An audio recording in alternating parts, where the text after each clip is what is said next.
ವಿಜಯಲಕ್ಷ್ಮಿ ಅವರು ಭೇಟಿಯಾದ ನಂತರ ವಿನೋದ್ ಪ್ರಭಾಕರ್ ಅವರು ಕೂಡ ಭೇಟಿಯಾಗಿದ್ದಾರೆ. ಪರಪ್ಪನ ಅಗ್ರಹಾರಕ್ಕೆ ವಿನೋದ್ ಪ್ರಭಾಕರ್ ಅವರು ಕೂಡ ಭೇಟಿ ನೀಡಿದ್ದಾರೆ.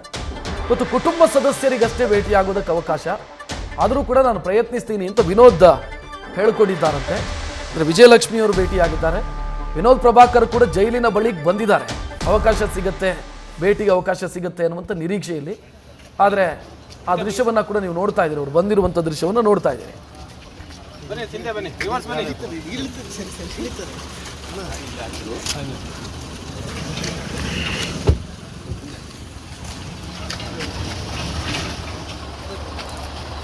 ಇಲ್ಲಿ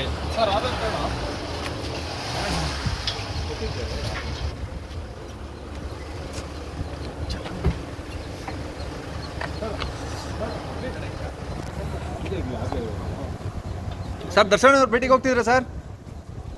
ಸರ್ ಅದೇ ಟ್ರೈ ಮಾಡ್ತೀನಿ, ಇಲ್ಲ ಅಂತ ಬರೀ ಫ್ಯಾಮಿಲಿ ಮೆಂಬರ್ಸ್ ಮಾತ್ರ. ಹಾಂ ಸರ್, ಹಾಂ ಸರ್, ಓಕೆ ಓಕೆ ಟ್ರೈ ಮಾಡ್ತೀನಿ. Yes sir, yes sir. ಕರ್ಕೊಂಡೋಗಿ ಅವ್ರನ್ನ.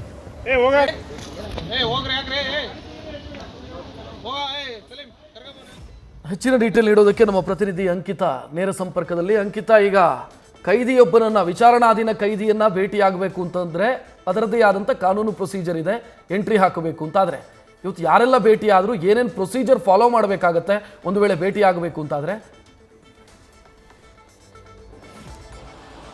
ರಕ್ಷತ್, ಪರಪ್ಪನ ಅಗ್ರಹಾರದಲ್ಲಿರುವಂತಹ ದರ್ಶನನ್ನ ನೋಡಲು ಪತ್ನಿ ವಿಜಯಲಕ್ಷ್ಮಿ ಅವರು ಇವತ್ತು ಬಂದು ಭೇಟಿ ಮಾಡ್ಕೊಂಡು ಹೋಗಿದ್ದಾರೆ. ಅಂದರೆ ಶನಿವಾರ ಮತ್ತು ಭಾನುವಾರ ರಜಾ ಇದ್ದ ಹಿನ್ನೆಲೆಯಲ್ಲಿ ಯಾರಿಗೂ ಕೂಡ ವಿಚಾರಣಾಧೀನ ಕೈದಿಯನ್ನ ಭೇಟಿ ಮಾಡೋದಕ್ಕೆ ಅವಕಾಶ ಇರೋದಿಲ್ಲ. ಹಾಗಾಗಿ ಇವತ್ತು ವಿಜಯಲಕ್ಷ್ಮಿ ಅವರು ಬಂದು ದರ್ಶನ್ ಅವರನ್ನ ಭೇಟಿ ಮಾಡಿದ್ದಾರೆ. ನೀವು ಹೇಳ್ದ ಹಾಗೆ ಅಲ್ಲಿರುವಂತಹ ಕೈದಿಗಳನ್ನ ಭೇಟಿ ಮಾಡಬೇಕು ಅಂತಂದ್ರೆ ಕೆಲವೊಂದು ರೂಲ್ಸ್ ಆ್ಯಂಡ್ ರೆಗ್ಯುಲೇಷನ್ಸ್ ಇದೆ, ಅವೆಲ್ಲವನ್ನ ಕೂಡ ಪಾಲಿಸ್ಕೊಂಡು ಇವತ್ತು ಮೀಟ್ ಮಾಡ್ಕೊಂಡು ಬಂದಿದ್ದಾರೆ. ಅಂದರೆ ವಿಜಯಲಕ್ಷ್ಮಿ ಅವರ ಆಧಾರ್ ಕಾರ್ಡ್ ಜೆರಾಕ್ಸ್ ಕಾಪಿಯನ್ನು ಅಲ್ಲಿ ಕೊಡಬೇಕಾಗತ್ತೆ, ಜೊತೆಗೆ ಅವರ ಸಂಪೂರ್ಣ ಡೀಟೇಲ್ಸನ್ನು ಕೊಡಬೇಕಾಗತ್ತೆ.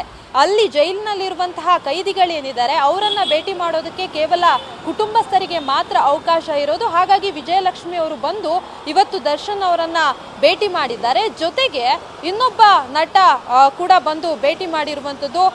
ಅವರನ್ನು ಕೂಡ ಅಂದರೆ ಮಾತನಾಡಿಸುವಂತಹ ಸಂದರ್ಭದಲ್ಲಿ ಅವರು ಹೇಳ್ತಾ ಇರುವಂಥದ್ದು, ಅಂದರೆ ಭೇಟಿಗೆ ಅವಕಾಶ ಕೊಟ್ಟರೆ ನಾನು ಕೂಡ ಭೇಟಿ ಮಾಡ್ತೀನಿ ಅಂತ ಹೇಳಿ ಅವರು ಕೂಡ ಹೇಳಿರುವಂಥದ್ದು. ಹಾಗಾಗಿ ಇವತ್ತು ದರ್ಶನ್ ಅವರನ್ನು ಭೇಟಿ ಮಾಡೋದಕ್ಕೆ ಬಂದಿದ್ದಾರೆ.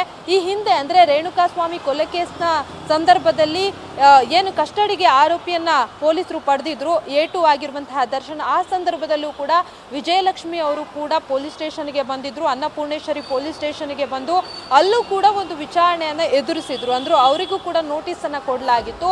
ಅಲ್ಲೂ ಕೂಡ ಅವರ ಹತ್ರ ಮಾಹಿತಿಯನ್ನು ಪಡ್ಕೊಳ್ಳುವಂತಹ ಕೆಲಸವನ್ನು ಪೊಲೀಸರು ಮಾಡಿದ್ರು. ಆದರೆ ಆ ಸಂದರ್ಭದಲ್ಲಿ ಅಂದರೆ ಕಸ್ಟಡಿಯಲ್ಲಿ ಇರುವಂತಹ ಸಂದರ್ಭದಲ್ಲಿ ಅಲ್ಲಿ ದರ್ಶನ್ ಅವರನ್ನು ಭೇಟಿ ಮಾಡೋದಕ್ಕೆ ಸಾಧ್ಯ ಆಗಿರಲಿಲ್ಲ.